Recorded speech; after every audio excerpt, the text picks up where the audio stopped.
Hey there folks, today I'm going to be showing you how to make your own cheap DIY grass and weed trimmer from an angle grinder. Now I made a video last year making one with an impact driver and everybody's been commenting saying it'll be more efficient with an angle grinder. So here we are, we have our angle grinder and we have some whippersnipper string from the dollar store, nice and cheap. So first thing we need to do is, it may sound weird, but we got to take the guard off because it's going to get in the way of the string.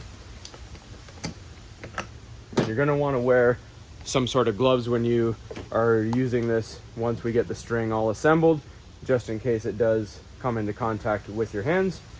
So next we're going to remove our arbor here.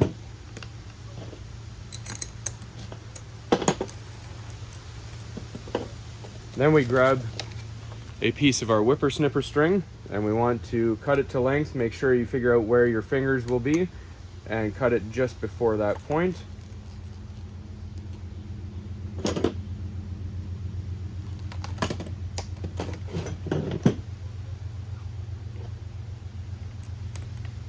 We put our arbor back on.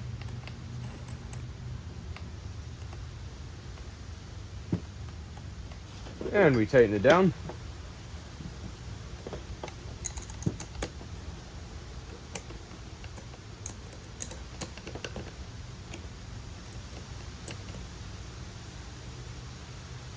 And as you tighten it, it'll straighten up the string.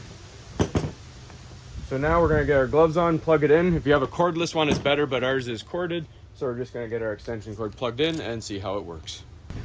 All right, so we have a nice, good length of grass right here. So again, make sure you wear some gloves to make sure if it comes into contact with your fingers, it's not directly ripping you to pieces. And let's see how we do.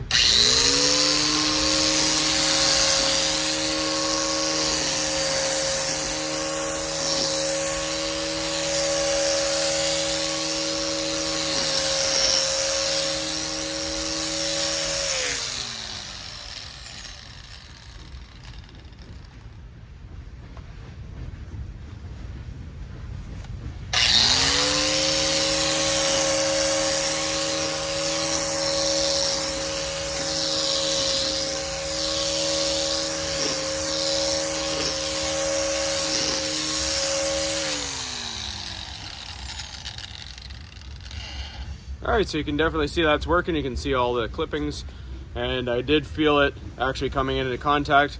These are just mechanics gloves. You can get them at most auto parts stores. They're pretty good usually. And the string was touching the finger just a little bit, but it actually wasn't too painful. So definitely a huge thumbs up for that. Nice and easy, cheaper than a regular string trimmer. So hopefully this was helpful to you guys. And as always, please don't forget to like and subscribe.